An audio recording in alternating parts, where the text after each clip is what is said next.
ഭാര്യയുടെ ജോലി എന്താണെന്ന് ചോദിച്ചാലേ ഇച്ചിരി പുച്ഛത്തോടു കൂടി ചില ഭർത്താക്കന്മാർ പറയാറുണ്ട്, അവൾക്ക് സുഖജീവിതമല്ലേ, എന്ത് ജോലി, വീട്ടുപണി തന്നെ, വേറെന്താ, ഒന്നും ചിന്തിക്കണ്ട, രാവിലെ എന്തെങ്കിലും വെച്ചുണ്ടാക്കി കൊടുക്കണം, വീട്ടിലെ കാര്യങ്ങൾ നോക്കണം, സുഖമല്ലേ, ഇങ്ങനൊരു ജീവിതം കിട്ടണം. ജനിക്കുകയാണെങ്കിൽ ഒരു പെണ്ണായിട്ട് ജനിക്കണം, ഒരു കാര്യത്തിന് പറ്റിയും ടെൻഷനില്ല. എന്നാലും വൈകുന്നേരം ഞാൻ വന്നിട്ട് അവളുടെ പരാതിയൊക്കെ കേൾക്കുമ്പോൾ ഞാൻ വിചാരിക്കേ, ഇവക്കെന്താ ഇവിടെ മല മുറിക്കാൻ പണിയുണ്ടോയെന്ന്. ആകെയുള്ള ഈ ഇട്ടാവട്ടത്തുനിന്ന് കറങ്ങുന്ന ഇവക്ക് ഇത്ര പരാതി ഉണ്ടെങ്കിൽ പുറത്തൊക്കെ പോയി ജോലി എടുക്കുന്ന ഞങ്ങളുടെ സ്ട്രെസ്സൊക്കെ ഇവക്ക് വന്നാൽ ഇവിടെ എങ്ങനെയായിരിക്കും ഇതൊക്കെ താങ്ങുക? ഇങ്ങനെയൊക്കെ പറഞ്ഞ് വളരെ നിസ്സാരപ്പെടുത്തുന്ന ആൾക്കാരുണ്ട് കേട്ടോ. എൻ്റെ കാര്യം ഞാൻ പറയാം, ചിലർക്ക് ഞാനിങ്ങനെ വീഡിയോ ചെയ്യുമ്പോൾ ഇത് കംപ്ലീറ്റ് എൻ്റെ ലൈഫാണോ എന്നുള്ളൊരു കൺഫ്യൂഷൻ വരുന്നുണ്ട്. അല്ല, ഞാൻ എൻ്റെ ലൈഫാണെങ്കിൽ ഞാൻ എൻ്റെ അനുഭവം ഞാൻ എടുത്ത് പറയാറുണ്ട് കേട്ടോ. ഈ ഒരു കാര്യത്തിലൊക്കെ ഞാൻ വളരെ ലക്കിയാണ്. എൻ്റെ ഹസ്ബൻഡ് തീർച്ചയായിട്ടും ഒരു സ്ത്രീ ജന്മത്തെ എത്രമാത്രം റെസ്പെക്റ്റ് ചെയ്യാമോ അത്രയേറെ റെസ്പെക്റ്റ് ചെയ്യുന്നൊരു വ്യക്തി തന്നെയാണ്. കാരണം ഒരു സ്ത്രീ ആയിട്ട് ജനിക്കുമ്പം വളർന്നുകൊണ്ടിരിക്കുമ്പം ജീവിത ചുറ്റുപാടുകളിൽ അവർ അനുഭവിക്കുന്ന ശാരീരികമായും മാനസികമായും അനുഭവിക്കുന്ന എല്ലാ പ്രശ്നങ്ങളും തന്നെ അത്യാവശ്യം നല്ല രീതിയിൽ മനസ്സിലാക്കാനായിട്ട് ശ്രമിക്കാറുണ്ട്. ഞാനത് പറഞ്ഞു കൊടുക്കാറുണ്ട് കേട്ടോ. എൻ്റെ സൈഡിൽ നിന്നുള്ളതെല്ലാം എൻ്റെ എല്ലാ ഫീലിങ്സും ഞാൻ തുറന്ന് സംസാരിക്കാറുണ്ട്. അതുകൊണ്ട് ഒരുപാട് കാര്യങ്ങൾ ചിന്തിക്കാൻ അത് മൂപ്പരെ സഹായിച്ചിട്ടുമുണ്ട് എന്നാണ് ഞാൻ വിശ്വസിക്കുന്നത്. മൂപ്പർക്ക് പെട്ടെന്ന് അങ്ങനെയുള്ള ഫീലിങ്സ് പറഞ്ഞാൽ ഇപ്പോൾ കണക്ട് ചെയ്യാനായിട്ട് പറ്റും. ഒരുപാട് ഒന്നാമത് അങ്ങനെയുള്ളൊരു മൈൻഡ് ഓൾറെഡി ഉണ്ടായിരുന്നു. പിന്നെ ഒരു സ്ത്രീ എന്ന നിലയിൽ അല്ലെങ്കിൽ ഒരു വൈഫ് എന്ന നിലയിൽ ഞാൻ എല്ലാ കാര്യങ്ങളും എൻ്റെ ഫീലിങ്സ് എല്ലാം തന്നെ ഞാൻ ഷെയർ ചെയ്യായിരുന്നു, ഒന്നും ഹൈഡ് ചെയ്യാതെ. അപ്പോൾ തീർച്ചയായിട്ടും എല്ലാവരും അങ്ങനെ പറയില്ലല്ലോ. നമുക്ക് ഒരു വൈഫ് പോലും അങ്ങനെ ഷെയർ ചെയ്യാതിരിക്കുമ്പോൾ ശരിക്കും അവർക്ക് മനസ്സിലാക്കാൻ വേറൊരു ഓപ്ഷൻ ഉണ്ടാവില്ല. സോ അറ്റ്ലീസ്റ്റ് വൈഫെങ്കിലും അവരനുഭവിക്കുന്ന ബുദ്ധിമുട്ടുകളാണെങ്കിലും വേദനകളാണെങ്കിലും വിഷമങ്ങളാണെങ്കിലും ഒക്കെ തുറന്ന് സംസാരിക്കണം. അപ്പോഴാണ് അവർക്ക് അതിനെ പറ്റിയിട്ട് പിന്നെ തീർച്ചയായിട്ടും മനസ്സിലാക്കാനുള്ള ഒരു മൈൻഡ് വേണം. എങ്കിൽ മാത്രമേ അവർക്ക് അതിനെപ്പറ്റി മനസ്സിലാകുകയുള്ളൂ. അവർ വിചാരിച്ചാൽ മാത്രമേ മനസ്സിലാക്കാൻ അവർക്കൊണ്ട് സാധിക്കുകയുള്ളൂ കേട്ടോ. അതൊരു കാര്യം, അതവിടെ ഇരിക്കട്ടെ. അപ്പോൾ ഈ പറഞ്ഞൊരു കാര്യം ഒന്നുകൂടെ ഞാൻ വ്യക്തമാക്കാം കേട്ടോ. ഈ ഇട്ടാവട്ടത്തു നിന്ന് ഇത്രയും ചെറിയ ജോലികൾ ചെയ്യുന്ന അവളുടെ ചിന്ത എപ്പോഴും എന്താണ്, നാളെ എന്താണ് ഭക്ഷണം ഉണ്ടാക്കാമെന്ന് ആലോചിച്ചിട്ടൊക്കെയാണ് അവളുടെ ടെൻഷൻ. കേൾക്കുമ്പോൾ തന്നെ പുച്ഛം തോന്നുന്നു, അല്ലെ ചിരി വരുന്നു. എനിക്കാണ് ശരിക്കും പറഞ്ഞത് ഇതെല്ലാം ആലോചിക്കുമ്പോൾ ചിരി വരുന്നത് കേട്ടോ. ഇങ്ങനെ പറയുന്ന ഒരുപാട് പേരെ എനിക്കറിയാം, ഞാൻ കേട്ടിട്ടുണ്ട് ഇങ്ങനെ സംസാരിക്കുന്ന ആൾക്കാർ കേട്ടോ. അപ്പോൾ ഞാൻ ഒരു കാര്യം പറയട്ടെ, ഈ ഇട്ടാവട്ടത്തുനിന്ന് അവൾ ചിന്തിക്കുന്ന കാര്യങ്ങൾ മുഴുവൻ അവളുടെ ഫാമിലിയിലുള്ള അവൾ ഒഴികെ എന്ന് വേണമെങ്കിൽ പറയേണ്ടി വരും. അതായത് അവൾ ഒഴികെ ആ ഫാമിലിയിലെ സകലരുടെയും സന്തോഷത്തിനും ആരോഗ്യത്തിനും ഒക്കെ വേണ്ടുന്ന കാര്യങ്ങളാണ് ഉറങ്ങുന്നവരേക്കും അവൾ ചിന്തിക്കുന്നത്. അത്രയും ചിന്തിക്കുന്ന ഒരു വ്യക്തി ആ വീട്ടിലുണ്ടെങ്കിൽ അത് ആ വീട്ടിലെ സ്ത്രീകൾ മാത്രമായിരിക്കും, ഭാര്യയായിട്ടോ അമ്മയായിട്ടോ അങ്ങനെ. ഇപ്പം നിങ്ങളത് ചിന്തിച്ചിട്ടുണ്ടോ? ശരിക്കും പുരുഷന്മാർക്ക് പുറത്തേക്ക് പോയാൽ സ്ട്രെസ് റിലീഫെങ്കിലും ഉണ്ട്. അങ്ങനെ ഒരു സ്ട്രെസ് റിലീഫ് പോലും ഇല്ലാത്തൊരു ലൈഫാണ് ശരിക്കും പറഞ്ഞ ഒരു വീട്ടമ്മയുടെ ലൈഫ് എന്ന് പറയുന്നത്. ഇനി വീട്ടമ്മയുടെ ലൈഫാകുമ്പം ജോലിക്ക് വന്ന പെണ്ണുങ്ങൾ എന്താണ് ശരിക്ക് സഫർ ചെയ്യുന്നില്ലേ എന്ന് ചിന്തിക്കുന്നവരുണ്ടാവും. തീർച്ചയായിട്ടും ആ വിഭാഗത്തിന് നമ്മൾ പറഞ്ഞേ മതിയാവുള്ളൂ. ഇപ്പോൾ ഒറ്റക്കൊക്കെ താമസിക്കുന്നവരാണെങ്കിൽ തീർച്ചയായിട്ടും ജോലി കഴിഞ്ഞ് വന്ന് വീട്ടിലെ കാര്യങ്ങൾ കുട്ടികളുടെ കാര്യങ്ങൾ നോക്കുകയെന്ന് വെച്ചാൽ ഇരട്ടി പണിയാണ്. തീർച്ചയായിട്ടും ഒരു വലിയ സല്യൂട്ടാണ്. കാരണം ഞാൻ ജോലിക്ക് പോകുന്ന സമയത്ത് തീർച്ചയായിട്ടും എൻ്റെ ഹസ്ബൻഡിൻ്റെ വീട്ടിൽ ഹസ്ബൻഡിൻ്റെ അമ്മ സപ്പോർട്ടായിട്ട് തന്നെ ഉണ്ടായിരുന്നു. അതുകൊണ്ട് തന്നെ എനിക്ക് ആ ഒരു ജോലിയുടെ വീട്ടിലെ ജോലിയുടെ ആ ഒരു സ്ട്രെസ്സ് അങ്ങനെ ഒരുപാടൊന്നും എടുക്കേണ്ടി വന്നിട്ടില്ല. കാരണം ഞാൻ വരുമ്പോഴേക്കും അത്യാവശ്യം ജോലികൾ ഒരുങ്ങുമായിരുന്നു. പിന്നെ അമ്മയെ സഹായിക്കുക എന്നുള്ളൊരു കാര്യമേ ഉള്ളൂ. നേരെ മറിച്ച് നമ്മൾ ഒറ്റക്കാണ് എല്ലാ കാര്യങ്ങളും ചെയ്യുന്നതെങ്കിൽ തീർച്ചയായിട്ടും എനിക്ക് ജോലി കഴിഞ്ഞ് വന്നാലും ഒരു സമാധാനം ഉണ്ടാകുമായിരുന്നില്ല. അങ്ങനെ ഒരു ഹെൽപ്പ് എനിക്കുണ്ടായതുകൊണ്ട് എനിക്കത് അത്ര സ്ട്രെസ്സായിട്ട് ഫീൽ ചെയ്തിട്ടുണ്ടായിരുന്നില്ല കേട്ടോ. പിന്നെ നമുക്ക് ചില ജോലികൾ ചെയ്യുമ്പം നമുക്കതിനോട് ഇഷ്ടമുണ്ടെങ്കിൽ നമുക്ക് സ്ട്രെസ് അത്രയും തോന്നില്ല. പക്ഷേ ചിലപ്പോൾ നമ്മൾ ബോഡി ഭയങ്കര ടയർഡാണെങ്കിൽ നമ്മൾ എന്നാലും നമുക്ക് നിർബന്ധമായിട്ടും ചെയ്യേണ്ട ജോലിയാണ് അതല്ലേ. പക്ഷേ ഞാൻ പറഞ്ഞത് എന്താണെന്ന് വെച്ചാൽ നമ്മൾ ജോലിക്ക് പോകുമ്പോൾ ഒരു കാര്യം എന്താണെന്ന് അറിയോ, നമ്മളുടെ മൈൻഡ് നമുക്കൊന്ന് ഡൈവേർട്ട് ചെയ്ത് കൊണ്ടുപോകാനായിട്ട് പറ്റും. പക്ഷേ വീട്ടിനകത്ത് തന്നെ എപ്പോഴും നിൽക്കുന്ന സ്ത്രീകളുടെ കാര്യമുണ്ടല്ലോ, അത് ഭയങ്കര ബുദ്ധിമുട്ടാണ്. ഞാൻ ആ ഒരു ബുദ്ധിമുട്ടാണ് പറഞ്ഞത് കേട്ടോ. ശാരീരികമായിട്ടുള്ള ബുദ്ധിമുട്ട് തീർച്ചയായിട്ടും ഈ ജോലിക്കും പോയി വീട്ടിലെ കാര്യം നോക്കുന്ന സ്ത്രീകൾക്ക് തന്നെയാണ് കൂടുതലുണ്ടാവുക. പക്ഷേ മാനസികമായിട്ടുള്ള ബുദ്ധിമുട്ടുണ്ടല്ലോ, അത് ഈ വീട്ടിൽ ഈ 4 ചുമര് എന്ന് പറയാൻ കഴിയില്ല നമുക്ക്. ആ ഇട്ടാവട്ടത്തിൻ്റെ ഉള്ളിൽ കറങ്ങി നടക്കുന്ന സ്ത്രീകളുടെ ആ ഒരു ബുദ്ധിമുട്ട്, പെയിന്, സങ്കടം അതൊക്കെ ഉണ്ടല്ലോ, അതിൻ്റെ ഒരു ഡെപ്ത് ഉണ്ടല്ലോ, അത് മനസ്സിലാക്കണമെങ്കിൽ ശരിക്കത് നമുക്ക് പറഞ്ഞിട്ടൊന്നും അത് അറിയിക്കാൻ വേണ്ടി പറ്റില്ല എന്നുള്ളതാണ്. ഈ വീട്ടിൽ ഇങ്ങനെ ഇരിക്കുന്ന ഇവർക്ക് എന്താണ് ടെൻഷൻ ചോദിച്ചാൽ ഓരോ നിമിഷവും എന്താ പറയുക, സ്വന്തം സന്തോഷമുണ്ടോ അവൾക്ക് എന്ന് ചോദിച്ചാൽ നിങ്ങൾക്ക് പറയാൻ കഴിയും അങ്ങനെ സന്തോഷിക്കുന്നുണ്ട് അവർ എന്നുള്ളത്. ഇനി സ്വന്തം ഇഷ്ടത്തിന് എന്തെങ്കിലും ഒരു കാര്യം ചെയ്യാനുള്ള പെർമിഷൻ കൂടി മിക്ക സ്ത്രീകൾക്കും ഉണ്ടാവില്ല കേട്ടോ. നമ്മളൊരു പണ്ടത്തെ ജനറേഷൻ മുതൽ ഇത് ഇന്ന് വരെയൊക്കെ നോക്കിക്കോളൂ, ഇൻഡിപെൻഡൻ്റ് ആയിട്ട് നിൽക്കുന്ന സ്ത്രീകൾക്ക് തന്നെയാണ് ഇന്നും ഫ്രീഡം കൂടുതലായിട്ടുള്ളത്.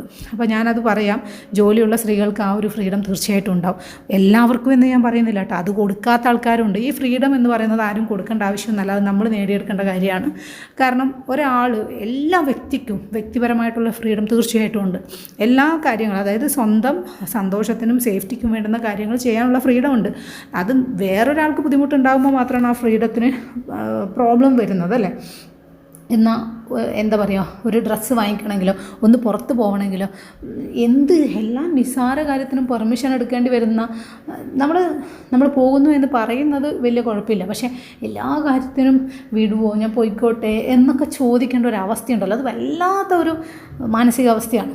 അത് നമ്മൾ ഓപ്പോസിറ്റുള്ള ആൾ നമ്മളെ മനസ്സിലാക്കി പോയിക്കോളൂ എന്ന് പറയുന്നുണ്ടെങ്കിൽ നമുക്ക് എത്ര പെർമിഷൻ ചോദിക്കാനും ബുദ്ധിമുട്ടില്ല. പക്ഷേ എന്തിനാ പോകുന്നത്, അങ്ങനെയുള്ളൊരു ചോദ്യം വരുന്നുണ്ടാവില്ലേ. അങ്ങനെ പോകേണ്ട ആവശ്യമൊന്നുമില്ല. ഇങ്ങനെയൊക്കെ പറയുന്ന ഒരു വിഭാഗം പുരുഷന്മാരുണ്ട്. അങ്ങനെയുള്ള ആൾക്കാരുടെ അടുത്തൊക്കെ പോയിട്ട് ജീവിതം തന്നെ എന്തിനാണെന്ന് തോന്നിപ്പോകുന്നൊരവസ്ഥയായിരിക്കും അവർക്കൊക്കെ. എനിക്കൊന്ന് ഇമാജിൻ ചെയ്യാൻ പറ്റുന്നില്ല കേട്ടോ അങ്ങനത്തെ ഒരു അവസ്ഥ എന്ന് പറയുന്നത്. ശരിക്കും പറഞ്ഞാൽ ഞാൻ എൻ്റെ ഹസ്ബൻഡിനോട് എല്ലാത്തിനും പെർമിഷൻ ചോദിക്കുന്ന ഒരാൾ തന്നെയാണ്, എല്ലാ കാര്യങ്ങളും പക്ഷേ അതൊരു പെർമിഷൻ എന്നുള്ളതിൽ ഉപരിയായിട്ട് എനിക്കൊരു പ്രൊട്ടക്ഷൻ ഫീൽ ചെയ്യുക. മീൻസ് എനിക്ക് തോന്നാറുണ്ട്, ഒരു പ്രൊട്ടക്ഷൻ എനിക്ക് കിട്ടാറുണ്ട്. എൻ്റെ ഒരു അച്ഛനൊക്കെ കെയർ ചെയ്തിരുന്ന ആ ഒരു കൈൻഡ് ഓഫ് പ്രൊട്ടക്ഷൻ എനിക്ക് കിട്ടാറുണ്ട്. പക്ഷേ എനിക്ക് ഭയങ്കര ഫ്രീഡം ഉണ്ട് കേട്ടോ. അതുകൊണ്ട് എനിക്കതൊരു ഫ്രീഡം ഇല്ലായ്മയായിട്ടോ എന്നെ ഭരിക്കുന്നതായിട്ടൊന്നും എനിക്കിതുവരേക്കും തോന്നിയിട്ടില്ല. കാരണം എൻ്റെ ഇഷ്ടങ്ങൾ അല്ലെ എൻ്റെ ആഗ്രഹങ്ങൾ അതിന് ഞാൻ ഏട്ടനോട് ഷെയർ ചെയ്യുന്നത് കൊണ്ട് ഞാൻ പറഞ്ഞാൽ എനിക്ക് തോന്നുന്നു എനിക്കത് നടത്തിത്തരാൻ ഏറ്റവും ആദ്യം മുന്നിട്ടിറങ്ങുന്നത് ഏട്ടനാണ്. അപ്പോൾ എനിക്ക് ഏട്ടനോട് പെർമിഷൻ ചോദിക്കുന്നു എന്നൊരു ഫീൽ ഇതുവരേക്കും എനിക്ക് തോന്നിയിട്ടില്ല കേട്ടോ. കാരണം എന്തെങ്കിലും നമ്മളെക്കാളും ഒരുപക്ഷെ അറിവുകളുള്ളതുകൊണ്ട് അല്ലെങ്കിൽ എക്സ്പീരിയൻസ് ഉള്ളതുകൊണ്ട് നമ്മൾ ചില കാര്യങ്ങളൊക്കെ ഷെയർ ചെയ്യുമ്പോൾ അതിലെന്തെങ്കിലും തിരുത്തലുകളുണ്ടെങ്കിൽ പറഞ്ഞു തരും. അതെനിക്ക് ഉൾക്കൊള്ളാൻ ഇതുവരേക്കും എനിക്കത് ഉൾക്കൊള്ളാൻ പറ്റുന്ന കാര്യങ്ങൾ തന്നെയായിരുന്നു കേട്ടോ. എനിക്കതുകൊണ്ട് അത് ഭയങ്കരമായിട്ട് അഡ്ജസ്റ്റ് ചെയ്യേണ്ടതായിട്ട് വന്നതായിട്ട് എനിക്ക് തോന്നിയിട്ടില്ല.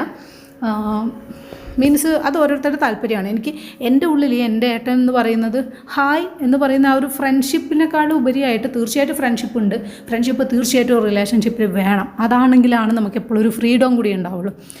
തീർച്ചയായിട്ടും ഉണ്ട്.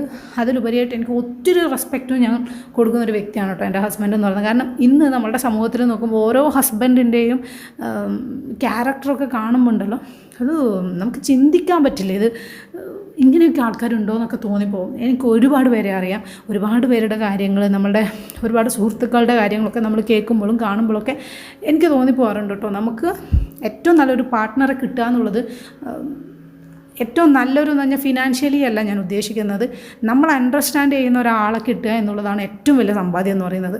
അല്ലാതെ ഒരുപാട് പണം ഉണ്ടായതുകൊണ്ട് എനിക്ക് തോന്നുന്നില്ല ഒരുപാട് മനസ്സമാധാനം നമുക്ക് ഉണ്ടാകുന്നു. നേരെ മറിച്ചിട്ട് നമുക്ക് നല്ലൊരു അണ്ടർസ്റ്റാൻഡിങ് ഉണ്ടെങ്കിൽ തീർച്ചയായിട്ടും അതിനിടയിൽ ബാക്കിയുള്ള കാര്യങ്ങളൊക്കെ, അതായത് എന്താ പറയുക, പണം ഉണ്ടായതുകൊണ്ട് നമുക്ക് എന്താ പറയുക, നമ്മളുടെ എല്ലാ കാര്യങ്ങളും നടന്നുകൊള്ളണമെന്നില്ലല്ലോ. പക്ഷേ പണത്തിൻ്റെ കുറവ് മാത്രമേ നമുക്ക് അവിടെ ഉള്ളൂ. ബാക്കി എല്ലാ അണ്ടർസ്റ്റാൻഡിങ്ങും ഉണ്ടെങ്കിൽ നമുക്ക് അധ്വാനിച്ച് ജീവിക്കാനുള്ള കഴിവുണ്ടെങ്കിൽ തീർച്ചയായും നമുക്ക് അധ്വാനിച്ച് മുന്നോട്ടേക്ക് കൊണ്ടുപോകാം. ആരോഗ്യം ഉണ്ടായാൽ മാത്രം മതി അല്ലേ. ഞാൻ അങ്ങനെയാണ് ചിന്തിക്കാറ്. അതുകൊണ്ട് ഒരുപാട് അങ്ങനത്തെ കാര്യത്തിൽ സ്ട്രെസ് എടുക്കാറില്ല കേട്ടോ. പക്ഷേ എപ്പോഴും ഞാൻ ചിന്തിക്കുന്ന ഒരു കാര്യം എന്താണെന്ന് വെച്ചാലുണ്ടല്ലോ, വെറും വീട്ടമ്മയായിട്ട് ഇരിക്കേണ്ട ഒരു അവസ്ഥ ഇനി വരുന്ന പെൺകുട്ടികൾക്ക് ഉണ്ടാവരുത് എന്നുള്ള കാര്യമാണ്. സ്വന്തം കാര്യങ്ങൾ നോക്കാൻ അറ്റ്ലീസ്റ്റ് അവനവനെ യൂസ് ചെയ്യുന്ന കാര്യങ്ങൾ, ഒരു എന്താ പറയുക, ഒരു നാപ്കിൻ ആയിക്കോട്ടെ, അവനവൻ ഇടുന്ന ഡ്രസ്സ് ആയിക്കോട്ടെ, ഇനി അറ്റ്ലീസ്റ്റ് നമ്മൾ യൂസ് ചെയ്യുന്ന ബ്യൂട്ടി സ്കിൻ കെയർ ഐറ്റംസ് ആയിക്കോട്ടെ, എന്താണോ അവനവന് ആവശ്യമുള്ളത് അത് വാങ്ങിക്കാനുള്ള ഒരു ചെറിയ ജോലിയെങ്കിലും ഓരോ പെൺകുട്ടികൾക്കും ഉണ്ടായിരുന്നാൽ നമുക്ക് എപ്പോഴും ഒരു വാല്യൂ തന്നെയാണത്. ഞാൻ പലപ്പോഴും കേട്ടിട്ടുണ്ട് കേട്ടോ, എത്രയാണ് ശമ്പളം ചോദിക്കുമ്പോൾ സപ്പോസ് ഒരു 3000 ആണ് അല്ലെങ്കിൽ ഒരു 5000 ആണെന്ന് പറയുമ്പോൾ ഇതിനൊക്കെ എന്തിനാണ് നീ ജോലിക്ക് പോകുന്നതെന്ന് ചോദിക്കുന്ന ഒരുപാട് ആൾക്കാരുണ്ട്. ഞാൻ കേട്ടിട്ടുണ്ട് അങ്ങനെയുള്ള ആൾക്കാരുടെ കാര്യം. അങ്ങനെയാണെങ്കിൽ എനിക്ക് ഒറ്റ കാര്യം പറയാനുള്ളൂ, ഇവർ പറയുന്നൊക്കെ ഇതിലേ കേൾക്കുക അതിലേ വിടുക. നമുക്ക് 2 കാത് അതിന് തന്നെയാണ് തന്നിട്ടുള്ളത്. നമുക്ക് കിട്ടുന്ന ജോലി, ഒന്നാമത് ഈ ശമ്പളം എത്രയുണ്ടെന്ന് ചോദിക്കുന്നത് ഒരു മാനേഴ്സ് അല്ല. അപ്പോൾ അത്ര ആൾക്കാരോട് ഒന്നുകിൽ ശമ്പളം പറയാതിരിക്കുക, എനിക്ക് കുഴപ്പമില്ലാതെ ശമ്പളം ഉണ്ടെന്ന് മാത്രം പറഞ്ഞാൽ മതി. ശമ്പളം ഷെയർ ചെയ്യാതിരിക്കാൻ മാക്സിമം ശ്രദ്ധിക്കുക. നമ്മളുടെ കാര്യങ്ങൾ നടന്നു പോയാൽ മതി. അത് തന്നെ നമുക്കൊരു വലിയ സമാധാനമാണ്. പിന്നെ ചെറിയ നമുക്കൊരു ഡെയിലി അല്ലെങ്കിൽ ഒരാഴ്ചയിൽ നമുക്കൊരു 100 രൂപ മാറ്റി വെക്കാൻ കഴിഞ്ഞാൽ തന്നെ നമുക്കൊരു വർഷം അതൊരു സേവിങ്സ് ആയിട്ട് തന്നെ നമ്മളുടെ കയ്യിൽ കിടക്കും കേട്ടോ.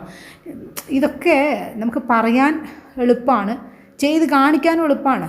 പക്ഷേ പലതും പേടിച്ചിട്ട് മാറി നിൽക്കും. അതാണ് ഒരു കാര്യം. ഇന്നത്തെ പേരൻസൊക്കെ ഒരുപാട് മാറി. എൻ്റെ അമ്മ എന്നോടും എൻ്റെ ചേച്ചിയോടും പറഞ്ഞ ഒരേ ഒരു കാര്യം, തീർച്ചയായിട്ടും ജോലി ഇല്ലാത്തൊരു ജീവിതമൊന്നും ചിന്തിക്കരുത്, ജോലി മസ്റ്റായിട്ട് വേണം എന്നായിരുന്നു. പക്ഷേ എൻ്റെ ലൈഫിൻ്റെ സാഹചര്യങ്ങൾ, എനിക്ക് ജോലി ഉണ്ടായിരുന്നു, തീർച്ചയായിട്ടും ഉണ്ടായിരുന്നു. ഇനിയും ഞാൻ എന്തായാലും ഒരു ജോലി ട്രൈ ചെയ്യുകയും ചെയ്യും. ഇപ്പോഴും ഞാൻ സോഷ്യൽ മീഡിയയിൽ ഞാൻ ആക്റ്റീവായിട്ട് തന്നെ ഇപ്പോൾ ഉണ്ട്. എനിക്ക് വേണ്ടുന്ന ഏർണിങ്സൊക്കെ ഞാൻ ചെറിയ രീതിയിൽ ഞാൻ ഉണ്ടാക്കി തുടങ്ങിയിട്ടുണ്ട്. അപ്പോൾ എന്താ പറയുക, സ്വന്തം നിലനിൽപ്പിനുള്ള കാര്യങ്ങളെങ്കിലും ഉണ്ടാക്കിയിരിക്കണമെന്ന് അമ്മ പറഞ്ഞ് പഠിപ്പിച്ചിട്ടുണ്ടായിരുന്നു. അമ്മ ഉദ്ദേശിച്ച് പഠിച്ചൊരു ജോലി വാങ്ങുക എന്നുള്ളൊരു കാര്യം തന്നെയാണ്. തീർച്ചയായിട്ടും ഇപ്പോഴത്തെ എൻ്റെ സാഹചര്യത്തിൽ അത് പറ്റുന്നില്ല, അല്ലെങ്കിൽ ഞാനത് കുറച്ച് നാളത്തേക്ക് മാറ്റി വെച്ചത് മാത്രമാണ്. എനിക്ക് തീർച്ചയായിട്ടും ഇൻഡിപെൻഡൻ്റ് ആയിട്ട് നിൽക്കാനുള്ള ഒരു മൈൻഡുണ്ട്. തീർച്ചയായിട്ടും ഞാനങ്ങനെ നേടിയെടുക്കുകയും ചെയ്യും എൻ്റെ സ്വപ്നങ്ങൾ. ഓരോ സ്ത്രീക്കും അവനവൻ്റെ പവർ മനസ്സിലാക്കുക കേട്ടോ. സ്വന്തമായിട്ടൊരു ജോലി അത് ഒരു സ്ത്രീയുടെ അവകാശം തന്നെയാണ്. അത് നേടിയെടുക്കുക. അത് കഴിഞ്ഞു മതി ഈ ലോകത്ത് നമുക്ക് എന്തും നേടാനായിട്ട്. അതെപ്പോഴും മനസ്സിലിരിക്കുക. ഇന്നത്തെ തലമുറയോട് പറയാനുള്ള കാര്യം ഇത് തന്നെയാണ്. ജീവിതം എന്ന് പറയുന്നത് വിവാഹം എന്ന് മാത്രമല്ല, ജീവിതം ഒരുപാടുണ്ട്. അപ്പോൾ ആദ്യം ഇൻഡിപെൻഡൻ്റ് ആയിട്ടിരിക്കാനായിട്ട് പഠിക്കുക കേട്ടോ.